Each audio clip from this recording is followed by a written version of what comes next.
disgust അല്ലെങ്കിൽ വെറുപ്പ്, नाराजगी, anger, गुस्सा, fear, डर, shame, शर्म, euphoria എന്ന് പറയുമ്പോൾ അമിതാഹ്ലാദം, और यूफोरिया का अर्थ है बहुत ही आनंद होना, ecstasy, ഇങ്ങനെ വിവിധങ്ങളാകുന്ന വികാരങ്ങൾ നമുക്കുണ്ട്. और एक्सटेसी, ऐसे कई प्रकार के भावनाएं हैं. ഈ വികാരങ്ങൾ നല്ല വികാരങ്ങളുമുണ്ട്, നമുക്ക് ബുദ്ധിമുട്ടുണ്ടാക്കുന്ന വികാരങ്ങളുണ്ട്. എന്നാൽ ആ വികാരങ്ങൾ ഇല്ലാതെ, സാഡ്നെസ് ഇല്ലാതെ നമുക്ക് ഇന്ന് ഈ ഭൂമിയിൽ ജീവിക്കാൻ കഴിയത്തില്ല. और इसमें अच्छे भावनाएं भी हैं, बुरा भी है. जैसे कि हम देख सकते हैं बिना उदासी के हम इस धरती में नहीं जी सकते. നമുക്ക് വേദനകൾ വരുന്നില്ലേ? हमारे जीवन में दर्द आते हैं, മനസ്സിൽ വേദനകൾ വരുന്നുണ്ട്, हमारे मन में दुख आते हैं, ശരീരത്തിൽ വേദനകൾ വരുന്നുണ്ട്. शरीर में दुख आते हैं. ശരീരത്തിൽ വേദന വരുന്ന ഒരു അനുഗ്രഹമാണ്.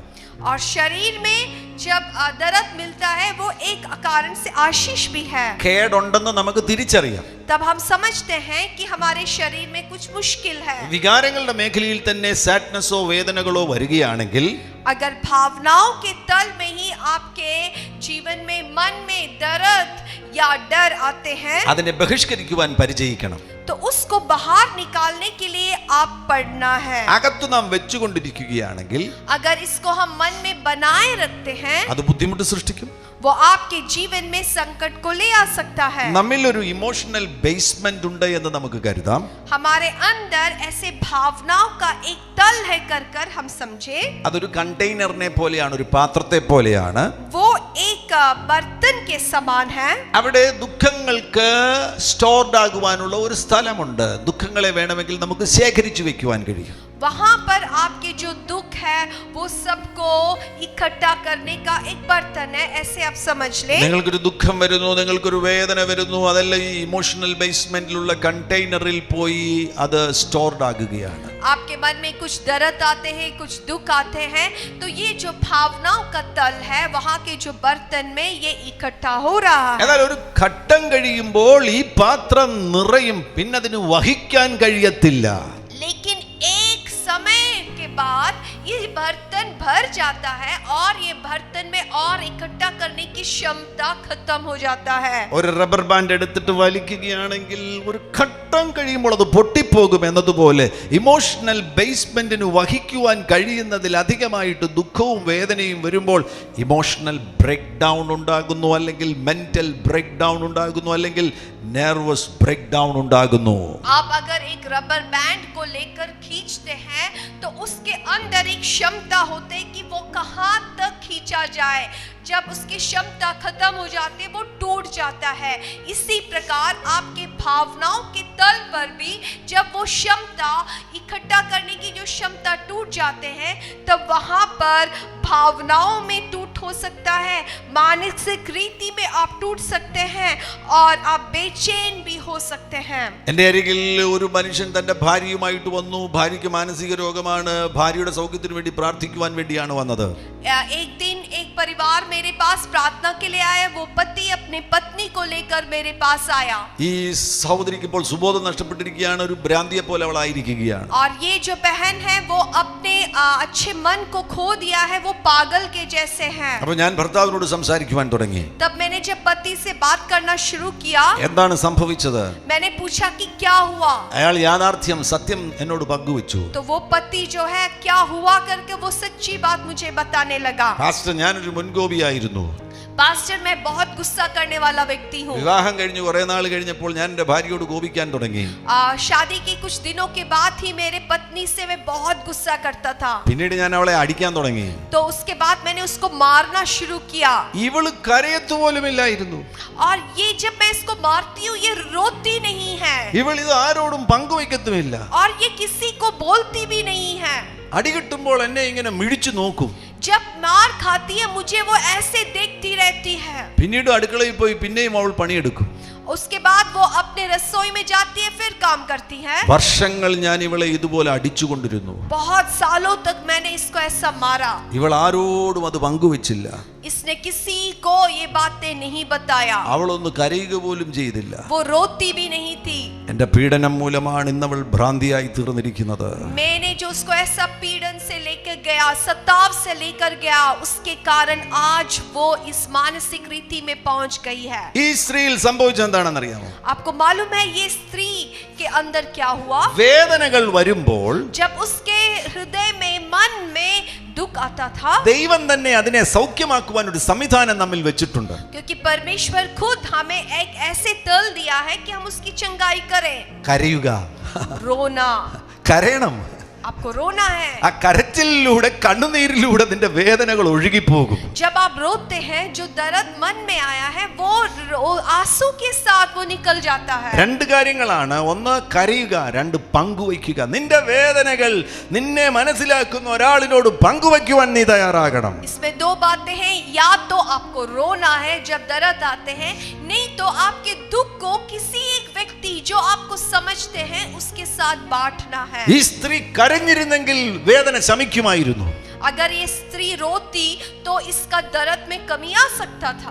അവൾ ആരോടെങ്കിലും അവളുടെ വേദനകൾ പങ്കുവച്ചിരുന്നുവെങ്കിൽ ഈ അപകടം മുന്നമേ അവർക്ക് പിടിച്ചു നിർത്താമായിരുന്നു. अगर ये स्त्री अगर किसी से भी अपने दुख को वो बांटती होती तो ये बड़े खतरा से वो बच सकती थी. ഒരാളുടെ സൗണ്ട് മൈൻഡ് പോയി കഴിഞ്ഞാൽ പിന്നെ തിരിച്ചു കൊണ്ടുവരിക എന്ന് പറയുന്നത് സ്വാഭാവികമായിട്ട് സംഭവിക്കത്തില്ല. ദൈവം ഒരു അത്ഭുതം ചെയ്തെങ്കിൽ മാത്രമേ സംഭവിക്കത്തുള്ളൂ. एक व्यक्ति के अगर साउंड माइंड वो खो देता है, बहुत मुश्किल है उसको वापस सही रीति में आना. बस प्रभु ही चंगा कर सकता है. കേരളത്തിലാണെങ്കിൽ അവർ ഉളംപാറയിൽ പിടിപെട്ടു പോകും, അല്ലെങ്കിൽ കുതിരവട്ടത്ത് പിടിപെട്ടു പോകും. അങ്ങ് അരുണാചൽ പ്രദേശിലാണെങ്കിൽ തേജ്പൂർ മെന്റൽ ഹോസ്പിറ്റലിൽ അവർ പിടിപെട്ടു പോകും.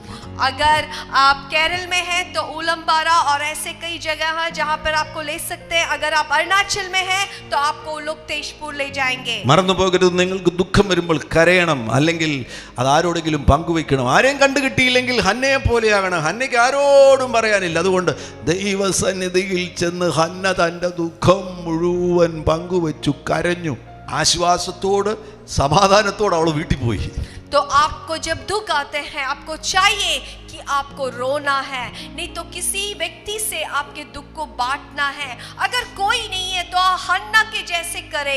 हन्ना के पास कोई नहीं था, उसने परमेश्वर के आलय में जाकर, मंदिर में जाकर हन्ना अपना पूरा दुख प्रभु के हाथों में दे देता है और वहां से बड़ी चंगाई को प्राप्त कर कर वो वापस जाती है. ഹന്നെ ആരും മനസ്സിലാക്കിയില്ല, ഹന്നയുടെ ദുഃഖവും ആരും മനസ്സിലാക്കിയില്ല. ആലയത്തിൽ ചെന്ന് പ്രാർത്ഥിച്ചപ്പോൾ അവിടുണ്ടായിരുന്ന പുരോഹിതൻ വന്നിട്ട് ഇവളൊരു നീച സ്ത്രീയാണെന്ന് കരുതി. അങ്ങനെ എല്ലാവരും അവളെ തെറ്റിദ്ധരിച്ചുവെങ്കിലും ദൈവം അവളെ മനസ്സിലാക്കി അവളുടെ ദുഃഖത്തെ സൗഖ്യമാക്കി.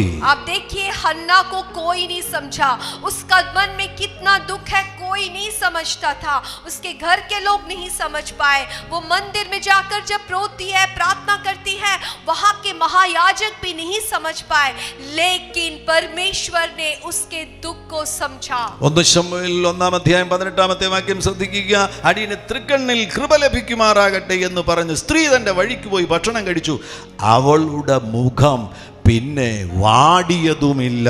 അവളുടെ മുഖം പിന്നെ വാടിയതുമില്ല. And her countenance was no more sad. और पहले शमूएल की किताब उसमें हम देख सकते हैं जब हन्ना परमेश्वर की उपस्थिति में वो प्रार्थना करती है और परमेश्वर से वो आश्वास को पाकर वो खुशी से वापस जाता है. वचन में लिखा है कि फिर कभी उसका जो मुंह है वो दुखित नहीं हुआ. ഇത് നിങ്ങളുടെ ജീവിതത്തിൽ പ്രായോഗികമാക്കണം. നിങ്ങൾക്ക് വേദനകൾ വരുമ്പോൾ, ദുഃഖങ്ങൾ വരുമ്പോൾ, അകത്ത് പീഡനങ്ങൾ വരുമ്പോൾ അകത്ത് വെച്ചോണ്ടിരിക്കരുത്. ഇമോഷണൽ ബേസ്മെന്റിൽ പോയി അത് സ്റ്റോർഡ് ആകരുത്. പകരം അതിനെ ബഹിഷ്കരിക്കണം. എങ്ങനെ? പങ്കുവയ്ക്കലിലൂടെ. എങ്ങനെ? കണ്ണുനീരിലൂടെ അതിനെ ബഹിഷ്കരിക്കണം.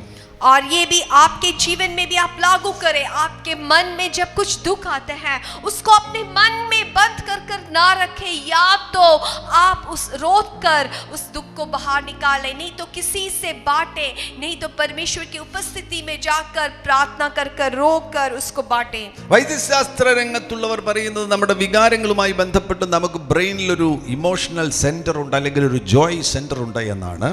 और मेडिकल साइंस के द्वारा ऐसा कहना है कि हमारे अंदर, मनुष्य के अंदर एक आनंद का केंद्र है. There is an emotional center exists in the right orbital prefrontal cortex of the brain. Right orbital prefrontal cortex of the brain. और ऐसा कहना है कि हमारे राइट ऑर्बिटल कॉर्टेक्स जो है हमारे मस्तिष्क में, वहां पर एक जॉय सेंटर कर है. ഇമോഷനിൽ ജോയ് ആയിരിക്കണം മാസ്റ്റർ ഇമോഷൻ. തലപ്പത്ത് ജോയ് ആയിരിക്കണം, സന്തോഷമായിരിക്കണം നമ്മുടെ വികാരങ്ങളിൽ തലപ്പത്ത് നേതാവായിരിക്കേണ്ടത്. हमारे भावनाओं में मुख्य भावना आनंद, खुशी होना है. ആ ജോയ് സ്ട്രോങ് ആണെന്നുണ്ടെങ്കിൽ അവരുടെ എല്ലാ മേഖലയിലും മനസ്സിലും ശരീരത്തിലും എല്ലാം ആരോഗ്യം ഉണ്ടാകും. अगर उनका आनंद का केंद्र वो स्ट्रॉन्ग होता है तो हर तल पर वो मानसिक रीति से भी हो, शारीरिक रीति से भी हो, वो मजबूत होते हैं. നിങ്ങളിലുള്ള സന്തോഷത്തിന് ഒരു പ്രത്യേകതയുണ്ട്. സന്തോഷം വളരുന്നതാണ്, സന്തോഷം കൂടും. നിങ്ങളുടെ പ്രായം കൂടുന്തോറും സന്തോഷം വളരുന്നതാണ്. Joy can never loses its capacity to grow. ഒരിക്കലും സന്തോഷത്തിന് വളരാനുള്ള കഴിവ് നഷ്ടമാകത്തില്ല. അനുകൂലമായി നിങ്ങൾ സന്തോഷത്തെ പിന്തുണയ്ക്കുകയാണെങ്കിൽ നിങ്ങളിൽ പ്രായം കൂടുന്തോറും സന്തോഷം വർദ്ധിച്ചുകൊണ്ടിരിക്കും. आपको समझना है आपके अंदर जो जॉय है, जो आनंद है, वो बढ़ने वाला है. अगर उसके लिए अच्छा वातावरण मिले, आपका अंदर में जो आनंद वो बढ़ते जाएगा. आप उम्र में बढ़ते जाओगे, आपका आनंद भी बढ़ता जाएगा. എന്നാൽ പലരും സംഭവിക്കുന്നത് പ്രായം കൂടുന്തോറും അവരുടെ സന്തോഷം കുറഞ്ഞ് എല്ലാവരും നിരാശരായി. ഭൂരിപക്ഷം ആളുകളും ഇന്ന് ഭൂമിയിൽ ഡിപ്രഷൻ ഉള്ളവരാണ്. लेकिन आज हो क्या रहा है, लोग जैसे जैसे उनके उम्र ज्यादा होते हैं वो निराशा में जा रहे हैं, दुख में जा रहे हैं. आज के बहुत से प्रतिशत लोग निराशा में पड़े हुए हैं. ദൈവം സന്തോഷത്തിന് വളരെ പ്രാധാന്യം കൊടുക്കുന്നുണ്ട്. കാരണം ഒരു കുഞ്ഞ് ജനിച്ചതിന് ശേഷം അമ്മമാർക്കറിയാം 2 മാസം കഴിയുമ്പോഴാണ് ആ കുഞ്ഞ് ആദ്യമായിട്ട് ചിരിച്ചു തുടങ്ങുന്നത്. ആദ്യത്തെ സ്മൈൽ, ഫസ്റ്റ് സ്മൈൽ 1.5-2 മാസം കഴിയുമ്പോഴാണ് ആ ഫസ്റ്റ് സ്മൈൽ തുടങ്ങുന്നത്. അവിടം മുതൽ ഈ കുഞ്ഞിൽ 1 വർഷത്തോളം സന്തോഷ കേന്ദ്രം വളർച്ച പ്രാപിക്കുകയാണ്. आप देखिए परमेश्वर आनंद को बहुत ही प्रमुखता दिया है. खासकर माँ लोग जानते हैं, एक बच्चा जब वो बढ़ता है 1 साल तक आप देख सकते हैं कि उसके अंदर जो पहला मुस्कुराहट है, जो आनंद लेकर आता है, सबसे पहला उसका भावनाएं वो है. സന്തോഷത്തിന്റെ തുടക്കം 1.5 മാസമുള്ള കുഞ്ഞ് ചിരിച്ചു തുടങ്ങുമ്പോൾ സന്തോഷത്തിന്റെ തുടക്കം എന്ന് പറയുന്നത് ഇപ്പോൾ അനുഭവിക്കുന്ന തമാശ കേട്ടൊന്നുമല്ല. കുഞ്ഞ് ചിരിച്ചു തുടങ്ങുന്നത് റിലേഷൻഷിപ്പാണ്. അമ്മയെപ്പോലും അറിയത്തില്ല അമ്മയാണെന്നോ പിതാവാണെന്നോ പപ്പ ആണെന്നോ ഒന്നും അറിയത്തില്ല. പക്ഷേ അടുത്തു വരുന്നവർ തന്നിൽ തൽപരരാകുന്നു എന്നുള്ള ഒരു തിരിച്ചറിവാണ് കുഞ്ഞിന് സന്തോഷം കൊടുക്കുന്നത്. അങ്ങനെ റിലേഷൻഷിപ്പിൽ നിന്നാണ് സന്തോഷം ആരംഭിക്കുന്നത്. तो आप देखिए एक 2.5 महीने का बच्चा, वो बच्चा को आनंद जो मिलता है वो कोई चुटकुले सुनने से नहीं होता, लेकिन उसका आनंद का आरंभ रिश्तों से होता है. एक बच्चा, उसका माँ कौन है, पिता कौन है, उसे नहीं मालूम, लेकिन एक व्यक्ति वो बच्चे के पास जब आता है, वो बच्चा समझता है कि ये व्यक्ति मुझसे प्रेम रखता है. उस जो भावना से उसके अंदर आनंद उत्पन्न होता है. അങ്ങനെയെങ്കിൽ സന്തോഷത്തിന്റെ ഏറ്റവും പ്രധാനപ്പെട്ട അടിസ്ഥാനം എന്താണ്? റിലേഷൻഷിപ്പ്, ബന്ധങ്ങൾ. നല്ല ബന്ധങ്ങൾ. തകർന്ന ബന്ധങ്ങൾ നിന്നിൽ ദുഃഖം കൊണ്ടുവരും. പകരം നിനക്ക് നല്ല ബന്ധങ്ങൾ ഉണ്ടെങ്കിൽ, ഹെൽത്തി റിലേഷൻഷിപ്പ് ഉണ്ടെങ്കിൽ നിന്റെ ജോയ് വർദ്ധിക്കും. तो एक आनंद का आपके अंदर आनंद आना है तो उसका प्रमुख बात क्या है? अच्छा रिश्ता. अगर अच्छा रिश्ता है तो आपके अंदर और आनंद ला सकता है. इसी प्रकार बुरे रिश्ते से आपके मन में दुख भी होता है. പപ്പായും മമ്മിയുമായി നല്ല ബന്ധങ്ങൾ, കൂട്ടുകാരുമായി നല്ല ബന്ധം, കല്യാണം കഴിയുമ്പോൾ ഭാര്യയുമായി നല്ല ബന്ധം, കുട്ടികളുമായി നല്ല ബന്ധം. आपके माता पिता के साथ, आपके बच्चों के साथ, आपके पत्नी के साथ अच्छा संबंध. ആ നല്ല ബന്ധങ്ങളാണ് സന്തോഷത്തെ വർദ്ധിപ്പിക്കുന്നത്. वो अच्छा संबंध आपके आनंद को बढ़ोतरी देता है. ഇന്നത്തെ പ്രശ്നം എന്താണ്? അനേകർക്ക് തകർന്ന ബന്ധങ്ങളാണ്. അപ്പനെ കുറിച്ച് ഓർക്കുമ്പോൾ അപ്പൻ എന്നോട് ചെയ്തത്, ഭാര്യയെ കുറിച്ച് ഓർക്കുമ്പോൾ അവൾ എന്നോട് ചെയ്തത്, പിള്ളേരെ കുറിച്ച് ഓർക്കുമ്പോൾ അവരെന്നോട് ചെയ്തത്. തകർന്ന ബന്ധങ്ങൾ അവരുടെ ചിന്തകളിൽ വേദനകൾ കൊണ്ടുവരുന്നു. आज के समाज में क्या हो रहा है, रिश्ते टूट गए हैं। अगर एक व्यक्ति अपने पिता के बारे में सोचता है, अरे मेरे पिता ने मुझसे ऐसा किया, पत्नी के बारे में सोचता है, वो पत्नी मेरे साथ ऐसा व्यवहार किया, बच्चों के बारे में सोचता है, बच्चों से उसका गुस्सा है, जो टूटा हुआ बंधन उसके मन में दुख को लेकर आ रहा है। ഈ 2 മാസം കഴിയുമ്പോൾ കുഞ്ഞ് ചിരിച്ചു തുടങ്ങുമ്പോൾ 1 വർഷത്തോളം ഈ കുഞ്ഞ് സന്തോഷ കേന്ദ്രത്തെ വലുതാക്കുകയാണ്. ये 2.5 महीने से ये बच्चा जब हंसने लगता है, कुछ 1 साल तक उसका आनंद का केंद्र विकसित होता है। അപ്പോൾ അമ്മമാരത് ശ്രദ്ധിക്കണം. കുഞ്ഞിനെ എടുത്തതിന് ശേഷം ഇങ്ങനെ പൊക്കിയിട്ട് കൊച്ചക്കരെ കുഞ്ഞിനെ സന്തോഷിപ്പിക്കണം. तो माँ लोग ध्यान देना है, आपके बच्चे को लेकर उसको हाथ में लेना है, उसको उछालना है, उसको प्यार से बातें करना है। കിടക്കെ കിടക്കുന്ന ടക്കടക്കട കുട്ടക്ക അങ്ങനെ അവനെ സന്തോഷിപ്പിക്കണം. ആ കുഞ്ഞിനെ കൂടുതൽ സന്തോഷിപ്പിക്കുകയാണെങ്കിൽ കുഞ്ഞിന്റെ സന്തോഷ കേന്ദ്രം വളരുകയാണ്. और उस बच्चे को छूना है, उसको हंसी में लाना है, ताकि उसके आनंद के केंद्र और बढ़े। ഇനി 1 വർഷം കഴിയുമ്പോൾ ഈ കുഞ്ഞൊരു പുതിയ ടെക്നിക്ക് പഠിക്കും. अभी 1 साल के बाद ये बच्चा एक नया टेक्निक सीखता है। ദൈവം തന്നെ വെച്ചിരിക്കുന്ന ടെക്നിക്കാണ്. वो परमेश्वर खुद रखा है। റിട്ടേൺ ടു ജോയ് എന്ന് പറയുന്ന ടെക്നിക്കാണ്. उसको रिटर्न टू जॉय, आनंद में वापस आना कहते हैं। ഈ കുഞ്ഞിന് ദുഃഖം വരത്തില്ലേ? ये बच्चे को दुख आ सकता है, കരച്ചിൽ വരത്തില്ലേ? बच्चा रोता है। അമ്മ അടുക്കളയിട്ട് പോവുകയാണെങ്കിൽ കുഞ്ഞ് കരയത്തില്ലേ? माँ जब रसोई में जाती है, बच्चा रोता है। അപ്പോൾ അൺപ്ലസന്റ് ആയിട്ടുള്ള ഇമോഷൻസ് കുഞ്ഞിൽ വരാൻ തുടങ്ങുന്നു. तो ये बच्चे को दुखदायक आनंद से आनंद बिना आनंद का भावनाएं इसके जीवन में आता है। ആ സമയത്ത് ഈ കുഞ്ഞൊരു പുതിയ ടെക്നിക്ക് പഠിക്കുകയാണ്. तब ये बच्चा एक टेक्निक सीखता है। ഏത് അൺപ്ലസന്റ് ഇമോഷൻ വന്നാലും जब भी अनप्लेसेंट इमोशंस आते हैं, ആ അൺപ്ലസന്റ് ഇമോഷനിൽ സ്റ്റേ ചെയ്യത്തില്ല, അവിടെ നിൽക്കത്തില്ല.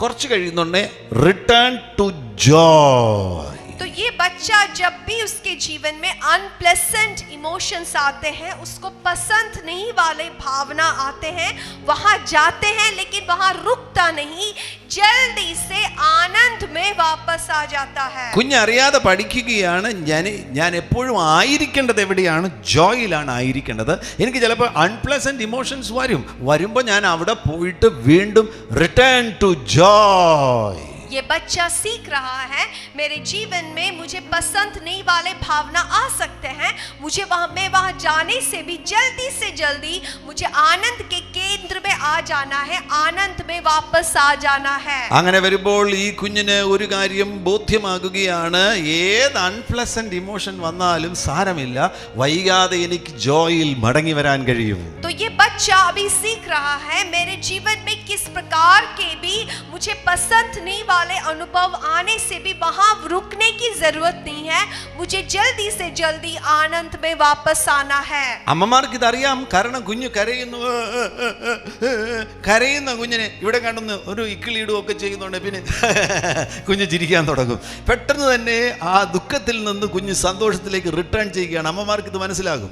और माँ लोग ये समझ सकते हैं, क्योंकि बच्चा रो रहा होगा, लेकिन आप उसके पास छूते हैं, उसको गुदगुदी देते हैं, तो बच्चा जल्दी हंसने लगता है। ദീർഘമണിക്കൂറുകൾ കുഞ്ഞ് കരഞ്ഞുകൊണ്ടിരിക്കുകയാണെങ്കിൽ അമ്മമാർക്കറിയാം എന്തോ അസ്വസ്ഥത, എന്തോ കാര്യമായ കുഴപ്പമുണ്ട്. അമ്മമാരൊക്കെ ഉടൻ പരിഹരിക്കുവാൻ വേണ്ടി ഒന്നിൽ ഡോക്ടറെ കാണാൻ പോകും, അല്ലെങ്കിൽ ഏതെങ്കിലും ഒരു കാര്യം ചെയ്യും. और बच्चा जब बहुत समय तक रोता है, माँ लोग समझ लेते हैं कि कोई गलती है या यहाँ पर कुछ समस्या है, वो जल्दी उसके प्रतिहार के लिए के डॉक्टर के पास ले जाता है या किसी इलाज के लिए ले जाते हैं। ദൈവം മനുഷ്യനെ അങ്ങനെയാണ് സൃഷ്ടിച്ചിരിക്കുന്നത്. കരച്ചിലിൽ ജീവിക്കുവാൻ വേണ്ടിയല്ല, ഭയത്തിൽ ജീവിക്കുവാൻ വേണ്ടിയല്ല, ലജ്ജയിൽ ജീവിക്കുവാൻ വേണ്ടിയല്ല. അതൊക്കെ വരാൻ സാധ്യതയുണ്ട്. പക്ഷേ ദൈവം മനുഷ്യനെ സൃഷ്ടിച്ചിരിക്കുന്നത് സന്തോഷത്തോടുകൂടെ ജീവിക്കുവാൻ വേണ്ടിയാണ്. और परमेश्वर ने मनुष्य को इसलिए रचा कि वो रोते रहे, ऐसा नहीं हरदम डर में रहे, हरदम शर्म में नहीं, इसलिए नहीं मनुष्य को सृजा, लेकिन मनुष्य को सृजा कि मनुष्य परमेश्वर में आनंदित करे। നിങ്ങളുടെ ഉള്ളിൽ സന്തോഷത്തിന്റെ അളവ് കുറവാകുന്നുവെങ്കിൽ ഈ ദിവസം, ഈ ദിനങ്ങളിൽ നിങ്ങൾ ഈ വചനം കേട്ടതിനാൽ നിങ്ങൾ തന്നെ ശ്രമിക്കുക സന്തോഷത്തിന്റെ അളവിനെ വർദ്ധിപ്പിക്കുവാൻ വേണ്ടി. अगर आपके जीवन में आनंद का केंद्र बहुत कम है, आनंद कम है, तो वचन से आप अपने जीवन में ज्यादा आनंद लाने की कोशिश करें। ആമേൻ. ഏറ്റവും പ്രധാനപ്പെട്ടത് 0 മുതൽ 7 വയസ്സ് വരെയുള്ള സമയമാണ്. ആ സമയത്ത് സന്തോഷം, നല്ല നല്ലതുപോലെ സന്തോഷ കേന്ദ്രം വളർന്നവർ, സന്തോഷത്തിൽ സ്ട്രോങ് ആയിരിക്കുന്നവർ, ജോയ് സ്ട്രോങ് ആയിരിക്കുന്നവർ, അവർക്കൊരു പ്രത്യേകതയുണ്ട്. ജീവിതത്തിൽ ഏത് പ്രതിസന്ധി വന്നാലും, ഏത് കഷ്ടത വന്നാലും, ഏത് ബുദ്ധിമുട്ട് വന്നാലും അവർക്കതിനെ ധൈര്യത്തോട് നേരിടുവാൻ കഴിയും. और 0 से लेकर 7 साल का जो समय होता है बहुत ही खास होता है. उस समय हमारा आनंद का केंद्र मजबूत होता है. जो व्यक्तियों का आनंद का केंद्र मजबूत होता है वो जीवन में कैसी भी समस्याएं, कैसे भी कठिनाई क्यों ना आए, वो उनका सामना आनंद के साथ करते हैं. രണ്ട് യൗവനക്കാരെ എടുക്കുക, മിഡ് 20s രണ്ട് യൗവനക്കാരെ എടുക്കുക. അവർക്ക് ഒരു അസൈൻമെന്റ് കൊടുക്കുക, ഒരു ടാസ്ക് കൊടുക്കുക, ഒരു ദൗത്യം കൊടുക്കുക. ഒരു ദൗത്യം രണ്ട് ചെറുപ്പക്കാർക്ക് കൊടുക്കുന്നു. അവരോട് പറയുന്നു, നിങ്ങൾക്ക് ഓരോരുത്തർക്കും ഇത് തന്നെ ഒറ്റ ദൗത്യം ചെയ്യുവാൻ വേണ്ടി ഉത്തരവാദിത്വം തരുന്നു. അതിൽ ചിലപ്പോൾ ഒരു ചെറുപ്പക്കാരൻ പറയും, അയ്യോ ഞാനിതെങ്ങനെ ചെയ്യും, എന്നെ കൊണ്ട് കഴിയത്തില്ലേ, എനിക്കിത് ചെയ്യാൻ കഴിയത്തില്ലേ എന്നൊരു ചെറുപ്പക്കാരൻ പറയുന്നു. മറ്റൊരു ചെറുപ്പക്കാരൻ പറയുന്നു, ഇതിനകത്ത് ഇത്ര വലിയ ബുദ്ധിമുട്ടെന്താ, ഞാനിത് ചെയ്യാം. ഇവർ തമ്മിലുള്ള വ്യത്യാസം എന്താണ്? 0 to 7 years ഫോർമേറ്റീവ് ഇയേഴ്സിൽ ഒരാളിൻ്റെ ജോയ് സെൻറ്റർ സ്ട്രോങ് ആയി, മറ്റൊരാളിന് ആ സമയത്ത് ജോയ്ക്ക് പകരം ഒത്തിരി സാഡ്നെസ് ലഭിച്ചതിനാൽ, ആന്തരിക മുറിവുകൾ ലഭിച്ചതിനാൽ ജീവിതത്തിൽ പ്രതിസന്ധികളെ നേരിടുവാൻ അവൻ കഴിവില്ലാതിരിക്കുന്നു. ജോയ് സെൻറ്റർ സ്ട്രോങ് ആയ വ്യക്തി ജീവിതത്തിലെ പ്രതിസന്ധികളെ ധൈര്യത്തോടുകൂടെ നേരിടുന്നു. उदाहरण के लिए आप कुछ मिड 20s के 2 बालकों को ले ले, लड़कों को ले ले.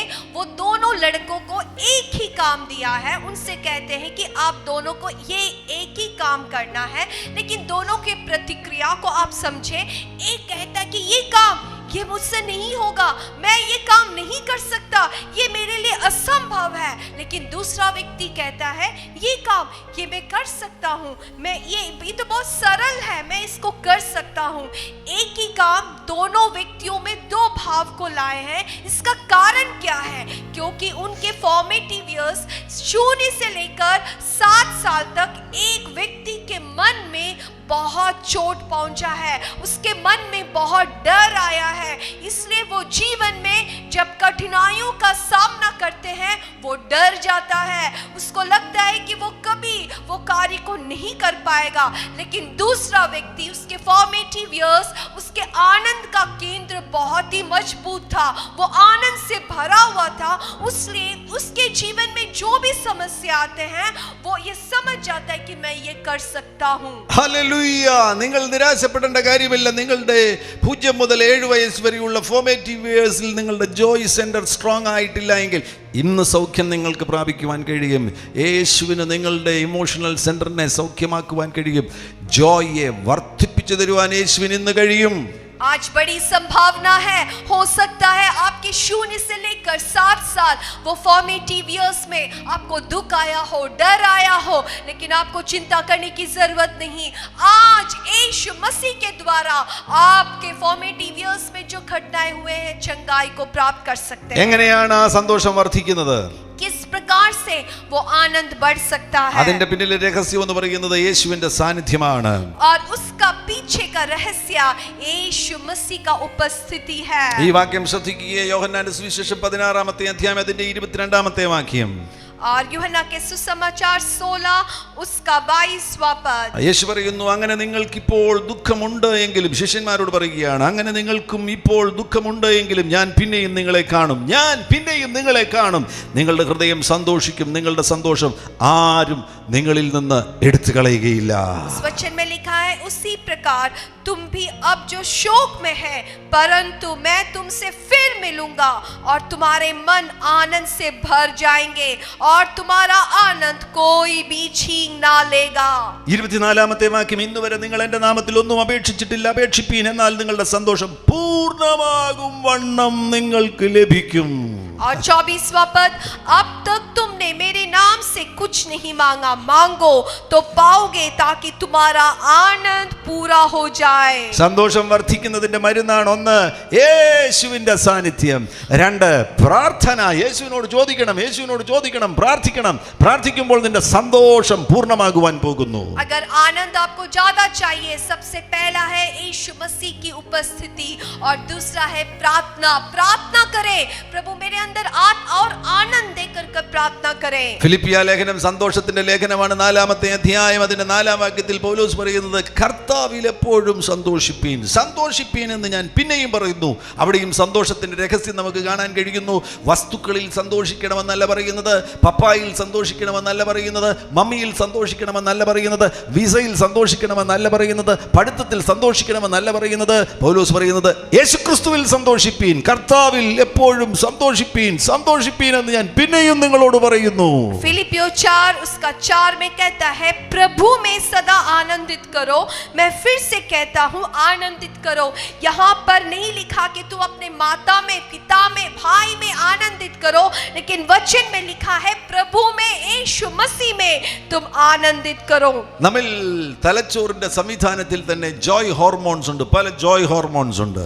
हमारे मस्तिष्क में ही जॉय हॉर्मोन्स हैं. ആക്സിറ്റോസിൻ എന്ന് പറയുന്ന ഒരു ജോയ് ഹോർമോൺ ആണ്. ആക്സിറ്റോസിൻ എന്ന് പറയുന്ന ജോയ് ഹോർമോൺ വർദ്ധിക്കണമെന്നുണ്ടെങ്കിൽ റിലേഷൻഷിപ്പ് ആണ്, ക്ലോസ് റിലേഷൻഷിപ്പ്, ബിലോങ്ങിങ് ഫീലിംഗ് ആണ്, shaking hands, put our arms around someone's shoulder or hugging, ഇങ്ങനെയുള്ള കാര്യങ്ങളിലൂടെയാണ് ആക്സിറ്റോസിൻ നമ്മിൽ വർദ്ധിക്കുന്നത്. और एक हार्मोन है जो है ऑक्सीटोसिन कहते हैं, जो संबंध से बढ़ता है, आपस के संबंध एक अच्छा रिश्ता से बढ़ सकता है. ഇന്നത്തെ സാഹചര്യത്തിൽ പിശാച് ചെയ്തിരിക്കുന്നത് എന്താണെന്ന് അറിയാമോ? കോവിഡിനെ കൊണ്ടുവന്ന് പിശാച് എന്താണ് ചെയ്തിരിക്കുന്നത്? മനുഷ്യനെ മനുഷ്യനിൽ നിന്ന് അകറ്റി നിർത്തുക. അവന്റെ ലക്ഷ്യം എന്താണ്? ഈ ഭൂമിയിൽ പരമാവധി ആളുകളെ ഡിപ്രസ്ഡ് ആക്കുക. അതുകൊണ്ടാണ് സോഷ്യൽ ഡിസ്റ്റൻസ്. ആരുടെയും അടുത്തു പോകുവാൻ കഴിയത്തില്ല, ആരുടെയും കൈക്ക് പിടിച്ച് കുലുക്കാനൊക്കത്തില്ല, സ്നേഹമുള്ളവരെ കണ്ടൊന്ന് ചുംബിക്കുവാൻ കഴിയത്തില്ല. റിലേഷൻഷിപ്പിനെ മുഴുവൻ ബ്രേക്ക് ചെയ്യുന്നതാണ്. അപ്പന് പോലും കോവിഡ് വന്ന മോന്റെ മുറിക്കകത്ത് കയറാൻ കഴിയത്തില്ല ക്വാറന്റൈൻ സമയത്ത്. आप देखिए आज क्या हो रहा है इस संसार में. शैतान ने मनुष्य को इस रीति में लेकर आया है कि एक दूसरे से मिल नहीं सके. ये कोविड के कारण, डिस्टेंस कीप करने के कारण एक दूसरे के पास, जो जिससे प्यार करता है उसके पास भी जाकर उसको छू नहीं सकता, उसके साथ बैठ नहीं सकता. कोविड आया हुआ बेटा कमरे में है, लेकिन पिता क्वारंटाइन के कारण उस बच्चे के पास नहीं जा सकता. ക്വാറന്റൈനിൽ ഇരുന്നാൽ മതി ഒരുത്തന്റെ ആക്സിറ്റോസിൻ സീറോ ആകാൻ വേണ്ടി. क्वारंटाइन में बैठे तो आपका ऑक्सीटोसिन एक शून्य के चल जाए. ആക്സിറ്റോസിൻ വർദ്ധിക്കണമെന്നുണ്ടെങ്കിൽ ക്ലോസ് റിലേഷൻഷിപ്പ്. മറ്റൊരു ഹോർമോണാണ് സെറട്ടോണിൻ എന്ന് പറയുന്നത്. സെറട്ടോണിൻ വർദ്ധിക്കണമെന്നുണ്ടെങ്കിൽ മറ്റുള്ളവർക്ക് നല്ല കാര്യം ചെയ്യുക. Do good to others, charity. ഉപകാരം ചെയ്യുന്നതിലൂടെ നിന്റെ സെറട്ടോണിൻ വർദ്ധിക്കും.